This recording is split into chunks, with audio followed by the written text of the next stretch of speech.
Item ಯಾವುದೇ ಇರಲಿ try ಮಾಡಿ ಆಚಿ ಚಿಕನ್ ಮಸಾಲಾ. ಇವತ್ತು ವಿವಿಧ ಬೇಡಿಕೆ ಆಗ್ರಹಿಸಿ ದೇಶಾದ್ಯಂತ ಪ್ರತಿಭಟನೆ ಆಗ್ತಾ ಇದೆ.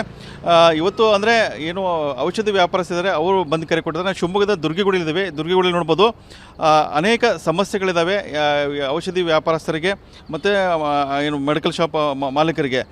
ಆನ್ಲೈನ್ ಸಮಸ್ಯೆ ಆಗಿದೆ ಅವರಿಗೆ. ಆನ್ಲೈನಿಂದ ಒಂದು ಸಮಸ್ಯೆ ಆದರೆ ಮತ್ತೊಂದು ಬೇಕಾಬಿಟ್ಟಿಯಾಗಿ ಡಿಸ್ಕೌಂಟ್ಗಳು ಸಿಗ್ತಾ ಇದ್ದಾವೆ, ಅದನ್ನು ಅವ್ರಿಗೆ ಸಮಸ್ಯೆ ಆಗ್ತಾಯಿದೆ.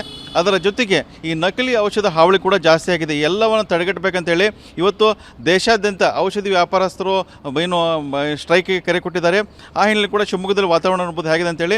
ಇವತ್ತು ಕೂಡ ಶಿವಮೊಗ್ಗ ಜಿಲ್ಲೆಯಲ್ಲಿ 1,000ಕ್ಕೂ ಅಧಿಕ ಔಷಧಿ ಅಂಗಡಿಗಳಿದ್ದಾವೆ. ಅದರಲ್ಲಿ ಶಿವಮೊಗ್ಗ ನಗರದಲ್ಲಿ 200ಕ್ಕೂ ಹೆಚ್ಚು ಔಷಧಿ ಅಂಗಡಿಗಳಿದ್ದಾವೆ. ನಾವು ಶಿವಮೊಗ್ಗದ ದುರ್ಗಿಗುಡಿಯಲ್ಲಿ ನೋಡ್ತಿರ್ಬೋದು. ಇಲ್ಲಿರುವಂಥ ಏನು ಮೆಡಿಕಲ್ ಶಾಪ್ ಇದೆ, ಈ ಮೆಡಿಕಲ್ ಶಾಪ್ ಮುಂಭಾಗದಲ್ಲಿ ಏನು ಸ್ಟ್ರೈಕ್ ಇದೆ ಇವತ್ತು, ಆಲ್ ಇಂಡಿಯಾ ಏನು ಕೆಮಿಸ್ಟಿಕ್ ಸ್ಟ್ರೈಕ್ ಇದೆ, ಅದರದ ಪ್ಯಾಂಪ್ಲೆಟ್ಗಳನ್ನ ಹಾಕಿದ್ದಾರೆ. ಇವತ್ತು ಅಂದರೆ ಶಿವಮೊಗ್ಗದಲ್ಲಿ ಇವತ್ತು ಬೆಳಗ್ಗೆಯಿಂದ ಕೂಡ ರಾತ್ರಿ 12 ಗಂಟೆವರೆಗೆ ಯಾವುದೇ ಮೆಡಿಕಲ್ ಶಾಪ್ಗಳು ಓಪನ್ ಆಗಲ್ಲ. ಹಾಗಾಗಿ ಇರುವಂಥ ಗ್ರಾಹಕರಿಗೆ ಇವತ್ತು ಸಾಕಷ್ಟು ಸಮಸ್ಯೆ ಆಗಲಿದೆ. ಅಂದರೆ ಕೆಲವೊಂದು ಮೆಡಿಕಲ್ ಶಾಪ್ಗಳಲ್ಲಿ ಕೆಲವೊಂದು ಮಾತ್ರೆಗಳು ಮತ್ತು ಔಷಧಿ ಆಗಿರ್ಬೋದು, ಇತರೆ ವಸ್ತುಗಳು ಏನು ಅಗತ್ಯ ವಸ್ತುಗಳಿದ್ದಾವೆ, ಔಷಧಿಯ ಸಮಸ್ಯೆಗಳಿರುವಂಥ ವಸ್ತುಗಳು ಅವರಿಗೆ ಅಲ್ಲಿ ಕೆಲವೊಂದು ಮೆಡಿಕಲ್ ಶಾಪಲ್ಲಿ ಮಾತ್ರ ಸಿಗ್ತವೆ. ಹಾಗಾಗಿ ಆ ಒಂದು ಪ್ರಮುಖ ಏನು ಮೆಡಿಕಲ್ ಶಾಪ್ ಇದೆ, ಮೆಡಿಕಲ್ ಶಾಪಲ್ಲಿ ಔಷಧಿ ಇಲ್ಲದೇ ಇರುವಂಥ ಪರಿಸ್ಥಿತಿ ಇವತ್ತು ನಿರ್ಮಾಣ ಆಗಿದೆ. ಅಂದರೆ ತುರ್ತಾಗಿ ಶಿವಮೊಗ್ಗ ನಗರದಲ್ಲಿರುವಂಥ ಏನು ಪ್ರಮುಖ ದೊಡ್ಡ ದೊಡ್ಡ ಆಸ್ಪತ್ರೆ ಇದ್ದಾವೆ, ಅಲ್ಲಿ ಮೆಡಿಕಲ್ ಶಾಪ್ ಇದ್ದಾವೆ. ಆ ಮೆಡಿಕಲ್ ಶಾಪ್ಗಳಲ್ಲಿ ಮಾತ್ರ ಔಷಧಿಗಳು ಲಭ್ಯವಾಗ್ತದೆ. ಹಾಗಾಗಿ ಇವತ್ತು 11 ಗಂಟೆಗೆ ಶಿವಮೊಗ್ಗದ ಜಿಲ್ಲಾಧಿಕಾರಿ ಕಚೇರಿ ಇದೆ. ಆ ಕಚೇರಿ ಎದುರುಗಡೆ ಕೂಡ ಏನು ಜಿಲ್ಲಾ ಔಷಧ ವ್ಯಾಪಾರ ಸಂಘದ ಸಂಘ ಇದೆ, ಅದರ ಮೂಲಕವಾಗಿ ಒಂದು ಪ್ರತಿಭಟನೆಯನ್ನು ಕೂಡ ಹಮ್ಮಿಕೊಳ್ಳಲಾಗಿದೆ. ಈ ಎಲ್ಲ ಸಮಸ್ಯೆಗೆ ಒಂದು ಪರಿಹಾರ ಕಂಡುಕೊಳ್ಬೇಕಾಗಿದೆ. ಈ ನಿಟ್ಟಿನಲ್ಲಿ ಕೂಡ ಕೇಂದ್ರ ಸರ್ಕಾರ ಇದರ ಬಗ್ಗೆ ಗಮನ ಸೆಳೆಯಬೇಕಾಗಿದೆ.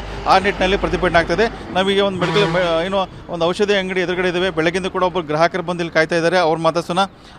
ಇವತ್ತು ಸ್ಟ್ರೈಕ್ ಇದೆ, ಎಲ್ಲ ಮೆಡಿಕಲ್ ಶಾಪ್ ಬಂದಾಗುತ್ತೆ. ನೀವು ಇಲ್ಲಿ ಬಂದು ಬೆಳಗಿಂದ ಎಷ್ಟು ಗಂಟೆಯಿಂದ ಕಾಯ್ತೀರಿ? ಏನು ಮೆಡಿಸಿನ್ ಬೇಕಾಗಿದೆ ನಿಮಗೆ? 7:50 ಬಂದು ಕಾಣ್ತೀವಿ. ಮೆಡಿಸಿನ್ ಅಂದರೆ ನಾವು ಕಿಡ್ನಿ ಪ್ರಾಬ್ಲಮ್, ಹಾರ್ಟಿಂದು, BP, ಶುಗರು ಎಲ್ಲ ಮಾತ್ರ ತಗೋಬೇಕು. ಇಲ್ಲೇ ನಾವು ಮಾಮೂಲಿ ರೆಗ್ಯುಲರ್ ಇಲ್ಲೇ ತಗೊಳ್ತಿರೋದು. ಇವತ್ತು ಬಂದು ಇಷ್ಟೊಂದೆಲ್ಲ ತೆಗಿಬೇಕಾಯ್ತು, ಬಾಗಿಲು ತೆಗ್ದಿಲ್ಲ. ಅದು ನಮಗೆ ಸ್ಟ್ರೈಕ್ ಅನ್ನೋದು ಗೊತ್ತಿಲ್ಲ. ನಾವು ಕಡೂರಿಂದ ಬರೋದು, ಚಿಕ್ಕಮಗಳೂರು ಡಿಸ್ಟ್ರಿಕ್ಟ್ ಕಡೂರಿಂದ. ಈಗ ಹಿಂಗಾದರೆ ಮತ್ತೆ ಇಲ್ಲಿ ಮೆಡಿಕಲ್ ಎಲ್ಲ ಸ್ಟ್ರೈಕ್ ಅಂದರೆ ಇನ್ನೇನು ವಾಪಸ್ ಹೋಗ್ಬೇಕಾಗತ್ತೆ. ಅಂದರೆ ಈ ಔಷಧಿಗಳು ಅಂದರೆ ನಿಮಗೆ ಇವತ್ತು ಬೇಕಾಗಿದೆಯಾ? ತುಂಬ ಅಗತ್ಯ ಇದೆ. ಇವತ್ತು ಒಂದು ಬ್ಲಡ್ ಇಂಜೆಕ್ಷನ್ ಬೇಕಾಯ್ತು, ಅಗತ್ಯ ಆಗಿತ್ತು ಅದು. ಆದರೆ ಬಾಗಿಲು ತೆಗ್ದಿನಿ, ಬೇರೆ ಎಲ್ಲೂ ಸಿಗಲ್ಲ. ಇಲ್ಲಿ ಸ್ವಲ್ಪ ಕಮ್ಮಿ ರೇಟು ತೊಗೊಳ್ತಿದ್ವಿ. ಬೇರೆ ಕಡೆ 2,000 ಚಿಲ್ಲರೆ, ಇಲ್ಲಿ 350 ರೂಪಾಯಿ ಸಿಗುತ್ತೆ ಬ್ಲಡ್ ಇಂಜೆಕ್ಷನ್. ಅದರಿಂದ ಬಂದು ಬಾಗಿಲು ಹಾಕಿದ್ದಾರೆ. ಈ ಪ್ರಮುಖವಾಗಿ ಅಂದರೆ ಈ ಕಿಡ್ನಿ ಆಗಿರ್ಬೋದು, ಅದು ಸಂಪುಟ ಇಂಜೆಕ್ಷನ್ಗಳು, ಅದಕ್ಕೆ ಸಂಪುಟದಲ್ವಾ ಮೆಡಿಸಿನ್ಗಳು, ಕಿಡ್ನಿ ಮೆಡಿಸಿನ್ ಮಾತ್ರೆಗಳು ಅವ್ರು ರೆಗ್ಯುಲರ್ಲಿ ತೊಗೊಳ್ಳೇಬೇಕು, ಆಗೋದಿಲ್ಲ.